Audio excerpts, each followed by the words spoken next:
ሳሚ እዚህ ጋር የምታየው ኮመንት አረ ተከራዮች አስቸገሩኝ፣ ከተማ ውስጥ ብቻ ነው የምሄደው እያሉ ከከተማ እየወጡ አስቸገሩኝ።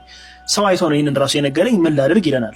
ለዚህ ጉዳይ ሁለት ነገሮችን ማየት እንችላለን። እዚሁ እኛ ጋር በሚገኙ ፕላትፎርሞች ይህንን ጭንቀት እስከ መጨረሻው ማስወገድ ትችላለን። በዚሁ በእኛ ሲስተም ውስጥ ከሚገኙ አንደኛና ዋነኛ አገልግሎት መካከል ዲፌንስ ወይም አጥር የሚባለው አይነት ነው። መኪና በአዲስ አበባ ወሰን ወሰንከውን በል ሬዲየሱን ካበጀህለት በኋላ መኪናው ልክ አንተ ካስቀመጥክለት የአዲስ አበባ ድንበር እንደወጣ በሶስት የተለያዩ መንገዶች ለአንተ ማሳወቂያ ይልክልሃል። በመጀመሪያና ዋነኛው የአፕሊኬሽኑ ኖቲፊኬሽን፣ ሁለተኛው በስልክ ጥሪ ደውሎ ያሳውቃል። ሶስተኛና የመጨረሻው ደግሞ አሁንም በተመሳሳይ መልኩ በስልክ መልእክት ይልክልሃል። በጣም ይገርማል። ሌላ መረጃ ምን ሊሰጠን ይችላል? በመቀጠል ይህንን ድንበር ካለፈ በኋላ በምን ፍጥነት እየነዳ እንደሆነ፣ የት ቦታ ለምን ያክል ሰዓት እንደቆመ፣ አንተ ካስቀመጥክለት ድንበር ምን ያክል ርቀት እንደተጓዘ ዝርዝር ሪፖርት ያቀርባል። ስለዚህ ይህንን መልእክት ባሳወቀህ ጊዜ አንተ ምን ማድረግ ትችላለህ? በመጀመሪያው መኪናው ሞተር መቆለፍ እንዲችል ማድረግ፣ ከዛም በመቀነስ ፍጥነቱን ዝግ እያደረገ ባለበት እንዲቆም ማድረግ ትችላለህ። በዚህ መንገድ አሁን ያጋጠመን ጭንቀቶች በሙሉ